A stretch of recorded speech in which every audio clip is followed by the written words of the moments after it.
welcome. Today we're diving into a really critical topic, the state of the American news media.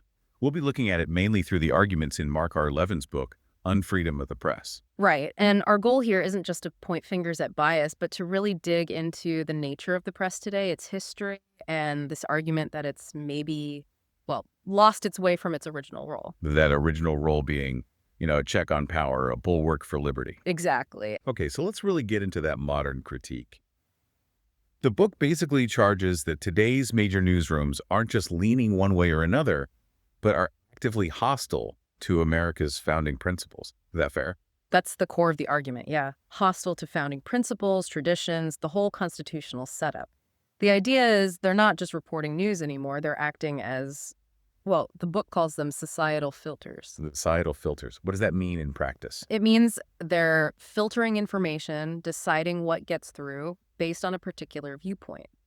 The book argues this viewpoint is overwhelmingly progressive. So complexity, facts that don't fit the narrative, different perspectives that get pushed aside. Or actively attacked? Or actively attacked, yeah.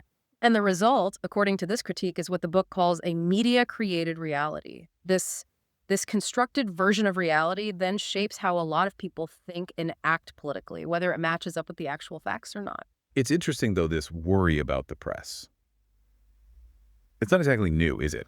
The source material points out people were concerned a long time ago. Oh, absolutely. You can go back more than 70 years, actually, to 1947. There's this major investigation called the Hutchins Commission on Freedom of the Press. Funded by Henry Luce, right. He was worried even then. He was deeply worried. And the commission, they concluded press freedom was already in danger back then. Why? What were the red flags they saw in 1947? Well, a few big things. First, they saw the press becoming this massive instrument of mass communication. Fewer and fewer people could actually get their own opinions out there. Power was concentrating. Okay, the platform problem. Even back then. Right. Second, they felt the service these big media outlets were providing just wasn't good enough for what society needed to function democratically. The information wasn't adequate. And the third point sounds like the press was kind of shooting itself in the foot. You could say that. The commission pointed out that the press was doing things that society disapproved of, things that were undermining trust, and that, they warned, could lead to regulation or government controlled the very thing the First Amendment is supposed to stop. And they had a warning that sounds pretty relevant now. Chillingly relevant. They warned that modern media could, and I'm quoting loosely here, spread lies faster and farther than the founders ever dreamed possible. That was the warning, 77 years ago. Wow. Okay, so that historical context is powerful. If the problem back then was institutional failure, let's jump to today. What's the evidence for this ideological uniformity and the polarization we see everywhere?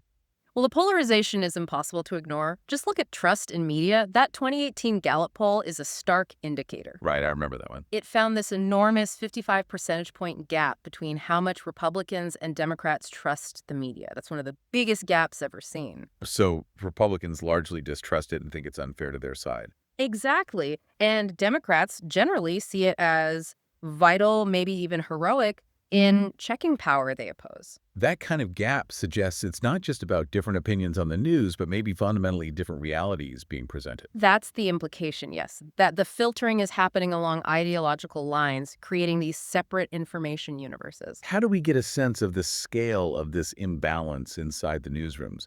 Is there a way to picture it? Laura Logan, the former CBS journalist, she gave this really vivid analogy back in 2019. Oh, yeah. She compared the U.S. media landscape to the Wailing Wall in Jerusalem. You know how there's that small section for women? She said, imagine that tiny spot is where you find outlets like Fox News or Breitbart. But the rest of it, the vast majority of the wall, that's CBS, ABC, NBC, New York Times, HuffPost, Politico, all the big legacy players. So her point is this overwhelming structural imbalance. It's not just a few biased outlets, but the whole weight is on one side. That's exactly her point. And she argued that because of this huge imbalance, nuance just gets lost. Complexity disappears. Everything gets flattened into one dominant narrative. And she also talked about the personal cost for journalists who try to step outside that. Right. She said if you break from the media pack, you face career threats, getting shut out, personal attacks. Yeah, she basically said they don't debate the substance of what you're saying. They attack you, your character, your integrity. It's a way to enforce conformity. When they can't refute the message, they shoot the messenger. Is that just her feeling, though, or is there hard data on who actually works in these newsrooms? So there's data. A big study from Indiana University in 2014, they interviewed over 1,000 journalists. The numbers were pretty stark. 28.1% identified as Democrats, only 7.1% identified as Republicans. 7%. Less than 1 in 10. In a profession that's supposed to reflect the country. Right. And compare that to history. Back in 1971, the first time they did a similar survey, almost 26% of journalists called themselves Republican. Wow. So a massive shift over decades. A huge structural shift. It suggests a powerful self-selection process, maybe even a filtering process, for who even gets into journalism these days. So what happens when a newsroom is that unbalanced politically? Beyond just, biased stories, are there deeper effects? Well, yeah. Political scientist Tim Groseclose calls this the second-order problem, and he points to a couple of principles that kick in. Okay, what's the first one? The minority marginalization principle. Right. This says that when one group totally dominates, like liberals in many newsrooms, according to this data, they start to treat the minority group conservatives, in this case, almost like they don't exist. Or worse. Or worse. Sometimes, he argues, they treat them as if they're mildly evil or subhuman. It's basically othering them, making their views seem illegitimate, not just wrong. You can kind of see that tone sometimes, maybe, where one side seems genuinely unable to grasp why the other side thinks the way they do. The source material definitely argues that tone reflects this principle. The majority can't imagine the minority acting in good faith. And then there's the second effect Groseclose talks about, the extremism redefined principle. How does that work? How does it redefine things? Okay, so if the newsroom is overwhelmingly liberal, what happens is that standard Democratic positions start getting framed as centrist, just the normal middle ground view. Right. And at the same time, ideas that might actually be pretty far left start to sound, well, commonplace, acceptable, mainstream even. It essentially drags the perceived center of the political spectrum over to the left. And that feeds right back into that pack journalism idea, right? Where everyone's reinforcing the same narrative, only picking facts that fit the mold. Exactly. It becomes a self-reinforcing cycle, an echo chamber that dictates the master narrative, as the book calls it. And that leads us straight into this whole shift away from traditional ideas about objectivity in journalism. Yeah, let's talk about objectivity. Yeah. Because that idea itself, it came out of the progressive era, didn't it? Early 20th century. It did. Around the 1920s, people like Walter Lippmann, reacting to really biased coverage, like the New York Times on the Russian Revolution, Right. they argued for a more scientific approach. Not that the journalist had to be objective in their beliefs, but the method, the process of gathering facts, should be disciplined, like science. So unity of method, not aim. The process is key. That was the idea. Yeah. And the Hutchins Commission in 1947 echoed that. They stressed that the media absolutely had to distinguish between fact and opinion, separate them as much as possible. But then more recently, the argument emerged that this detachment, this objectivity, was actually, useless or even irresponsible. Exactly. That's the big shift towards what gets called public or civic journalism. You have figures like Jay Rosen at NYU, who argued pretty forcefully, especially around 2016, that journalists needed to, quote, throw out the textbook when covering certain political figures they saw as dangerous. So if a politician doesn't play by the old rules, journalists shouldn't either. They should become activists, essentially. That was the call. He said they needed to be less predictable, even collaborate across different news outlets, and really call out the perceived threat with unprecedented force. It's a move from observing to participating. And others framed it as being like a community organizer, just reporting, but actively trying to shape outcomes. Yeah, that phrase came up. Activism wasn't just accepted, it was starting to be seen as the responsible thing to do. Neutrality was becoming old-fashioned, maybe even naive. So if you look at the values underlying this, even if reporters think they're being neutral, the argument is the end product is structurally biased. That's what Matthew Pressman argues. He says modern journalism operates with this consistent set of values: mistrust of power, sympathy for the underdog, belief that government should fix social problems. Okay, so if those are the driving values, then the news you produce, even if you're trying to be fair, is naturally going to resonate more with people who share those values, typically the center-left.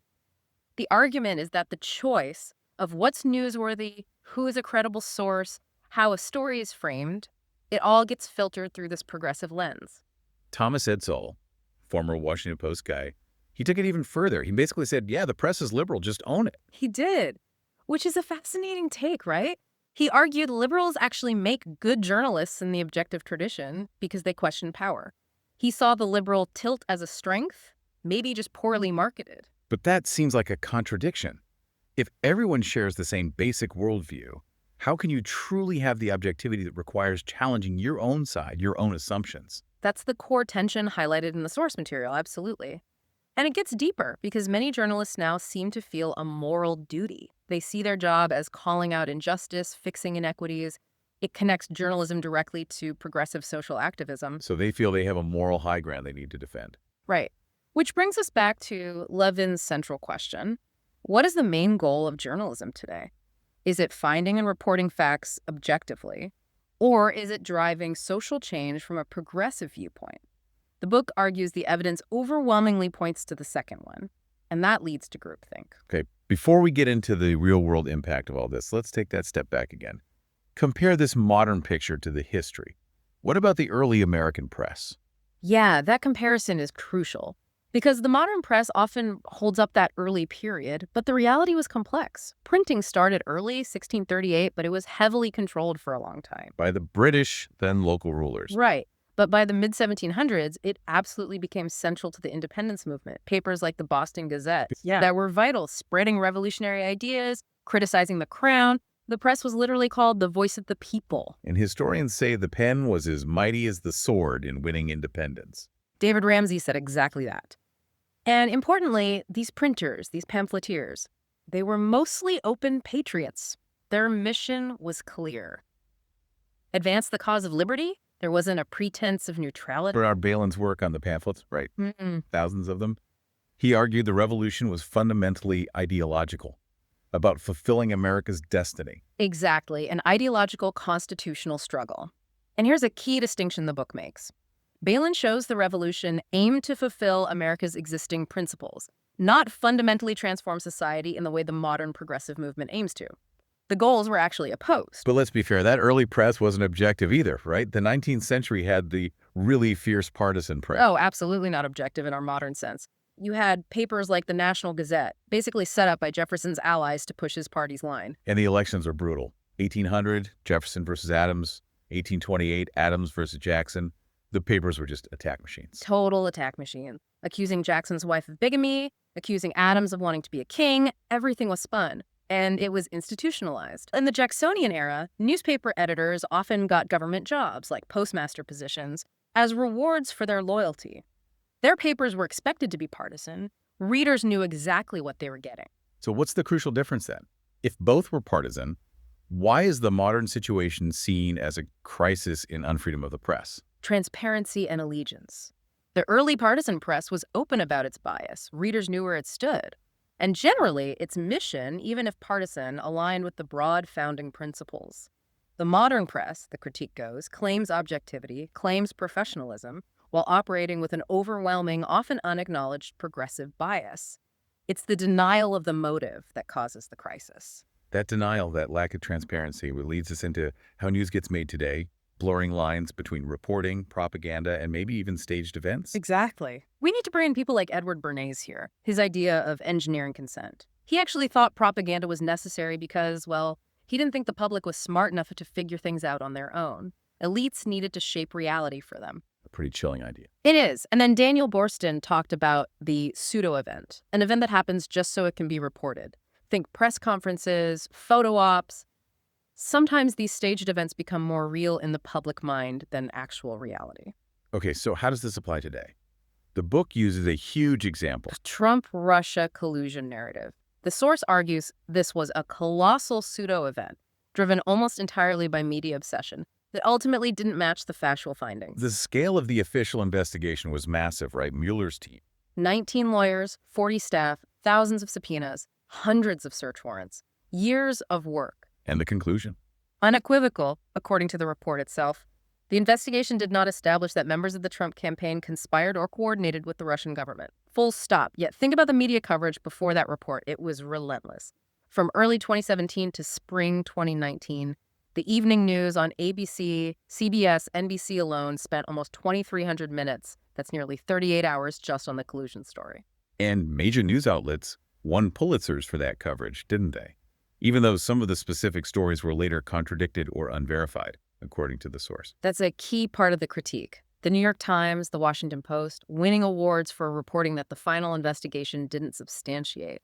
And there were instances where the media seemed complicit in pushing narratives. Like that BuzzFeed story. Right. BuzzFeed publishes this explosive story, and the special counsel's office, which almost never commented publicly, felt compelled to issue a statement saying the story wasn't accurate. But the narrative often ran ahead of the facts, fueled by leaks treated as true before verification. That's how a pseudo-event gets built. It's disturbing, and the book points out this isn't the first time the media might have failed catastrophically due to ideology or bias. There are some truly horrifying historical examples. There's one cited, the Holodomor in Ukraine. Yes, the Soviet-engineered famine in the early 1930s that killed millions. The focus here is on Walter Duranty, the New York Times reporter in Moscow. He was seen as basically a mouthpiece for Stalin. Yes. He was ideologically sympathetic to the Soviet regime, and when other journalists, like Gareth Jones, came out with first-hand accounts of mass starvation, Duranty denied it. publicly called Jones's reports ridiculous, malicious propaganda.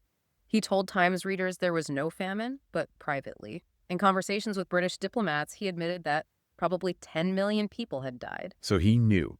He actively lied to cover up a genocide because of his ideology. That's the charge. And he wasn't punished.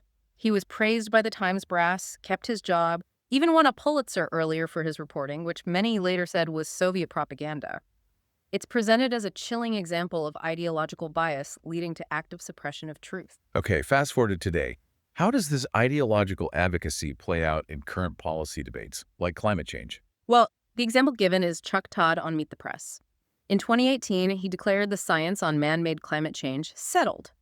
Okay. And then he said he wouldn't give airtime to climate deniers. He used that specific term. But the criticism isn't just about people who deny climate change exists at all, right? It's about shutting down debate on the details. Exactly. The critique in the book argues this stance silences legitimate scientists who might question the accuracy of certain climate models or the methodologies used, like whether they properly account for urban heating effects on temperature readings or the extent of the human contribution versus natural cycles. People like Dr. Roy Spencer at NASA mentioned in the source. Right. Scientists with credentials but who question parts of the dominant narrative. By labeling anyone who raises questions a denier, the argument goes, the media isn't fostering debate. It's enforcing conformity around a particular, often progressive, set of policy solutions, like the Green New Deal. It becomes advocacy disguised as settled science. This leads right into the whole narrative about unprecedented attacks on the press, often aimed at President Trump. The book really pushes back on the idea that his criticism was somehow unique or the most dangerous threat ever. Yeah, it directly challenges that narrative by comparing his rhetoric to actual historical actions taken by previous presidents to suppress the press.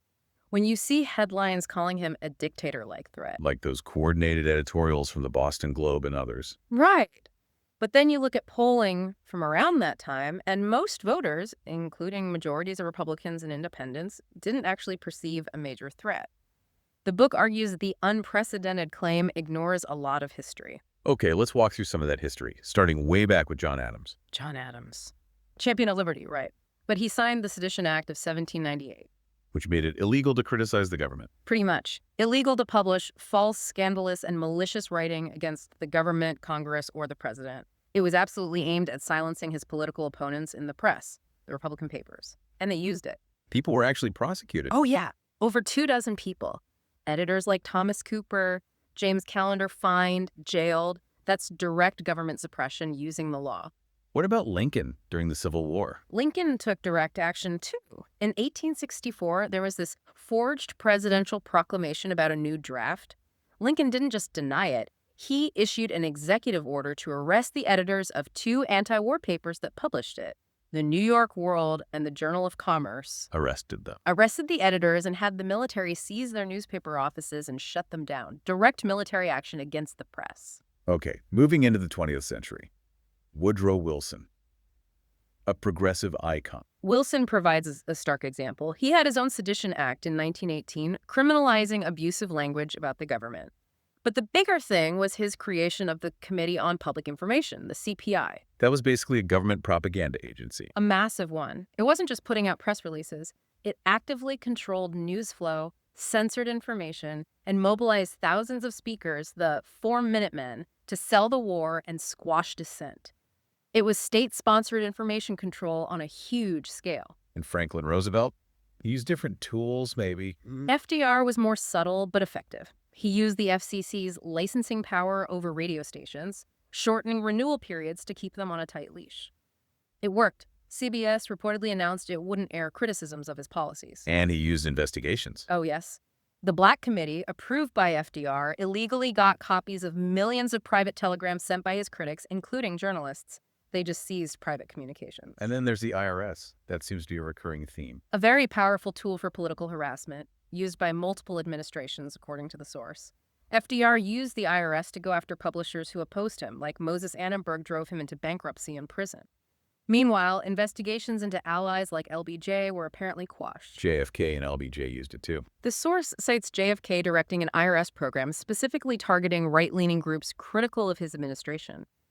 LBJ used the FBI and CIA for political spying, wiretapping Martin Luther King Jr., spying on the Goldwater campaign, even his own party's convention. And more recently, under Obama. The Obama administration used the Espionage Act against leakers more aggressively than any previous administration combined. That's a fact.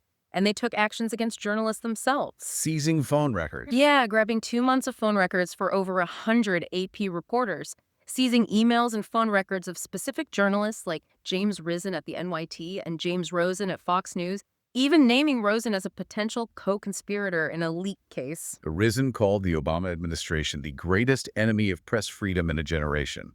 That's a strong statement from a Times reporter. It is. And remember, that proposal floated under Obama to potentially put government monitors in newsrooms to check for bias. That caused a huge backlash. So when you stack up these documented actions, sedition acts, military seizures, IRS targeting, wiretaps, seizing reporter records against Trump's tweets and verbal attacks. The argument in Unfreedom of the Press is that the claim of an unprecedented attack under Trump just doesn't hold up historically. The real threats often involved the direct use of government power, not just harsh criticism. Let's pivot slightly to the idea of collusion itself. The book contrasts the intense focus on Trump-Russia with historical examples of actual documented coordination between American figures and foreign powers that got much less attention. Right. It's trying to show an ideological double standard in what the press chooses to investigate or hype. Take Alexander Hamilton. Well, during Washington's presidency, Hamilton was apparently constantly having secret talks with British agents, sometimes working against official U.S. policy, maybe for his own financial benefit. That sounds like collusion, but it's not how he's remembered. And then there's the Ted Kennedy example. That one seems pretty explosive. It's astonishing. Based on a KGB memo that surfaced later, in 1983, Senator Kennedy allegedly reached out to the head of the KGB, seeking Soviet help to undermine President Reagan's re-election campaign. Soviet help, how? Offering advice on how to exploit Reagan's weaknesses, suggesting the Soviets make positive PR moves, and even offering to help arrange interviews for Soviet leader Andropov with sympathetic American journalists like Walter Cronkite and Barbara Walters to get the Soviet message out. A U.S. senator asking the KGB chief for help defeating a sitting president. That seems huge. You'd think so. But when this came out years later, it was barely reported in the major U.S. media. No big outcry, no congressional investigation. The book uses this as prime evidence of the media's ideological blinders, if it had been a conservative doing that. You can imagine the firestorm. Exactly. And there's the Bill Clinton example, too, the China connection in his '96 re-election. What was that about? Evidence emerged that Chinese military intelligence had secretly funneled money through intermediaries to help fund Clinton's campaign. People involved visited the White House repeatedly. A grand jury heard testimony. And then? It just faded away. No massive media frenzy, no special counsel like with Trump-Russia. The argument is that the level of media outrage and resource dedication seems directly tied to which political side is involved. So, wrapping this all together, we come back to this idea of a professional crisis. The press is overwhelmingly progressive, ideologically driven, but insists on denying it, refusing transparency. Right, and that leads to what the book calls partisanship of ideological and political results. The outcomes are partisan, even if they claim the methods are objective. But if the methods are filtered through ideology, can they really be objective? There's an interesting perspective cited from inside the New York Times from a former public editor, Daniel Okren. Yeah, Okran made some really revealing observations. He said many journalists at the Times didn't even like the idea of it being the paper of record Why not? because they saw news as inevitably filtered through the conceptions, attitudes, and interests of the people writing it. He basically admitted that if you only read the Times, you're buying into the worldview of its staff. And he said reporters felt just reporting facts without interpretation would be boring, deadening. Yeah, he noted that view. That interpretation, maybe even advocacy, was seen by some as essential to making the news meaningful. That's a very different vision from just objective fact gathering. So the ultimate consequence, according to the book's critique, is that the media's own actions, its perceived hostility, its resistance framing, that's what's destroying its credibility with huge swaths of the public. Yeah. The distrust isn't just about mistakes, it's about perceived motive. Exactly. Unfreedom of the press concludes that the biggest threat to the press's freedom isn't the government, it's the press itself. Its loss of credibility, its alienation of half the country, stemming from this ideological capture and lack of transparency. So is there a way back? The book seems to implicitly point towards the principles of objective method that got discarded. Kovach and Rosenstiel's ideas about a science of reporting. Right. Those 5 principles are really about process integrity. 1, don't add stuff that wasn't there. 2, don't deceive your audience. 3, be transparent about how you got the story and why you're telling it. 4, do your own homework, original reporting. 5, be humble, admit you might not have all the answers. That sounds like the polar opposite of an advocacy press driven by a moral certainty. It really is. It demands integrity of process, not achieving a specific outcome. Which leads us to the final thought, something for you to really chew on. Okay. Think about this contrast. The early American partisan press, flawed as it was transparent about its motives and generally aligned with founding principles, and it played a key role in creating the nation. The modern press denies its motives, adheres to an ideology often at odds with founding principles, and creates a media-created reality that's eroding public trust.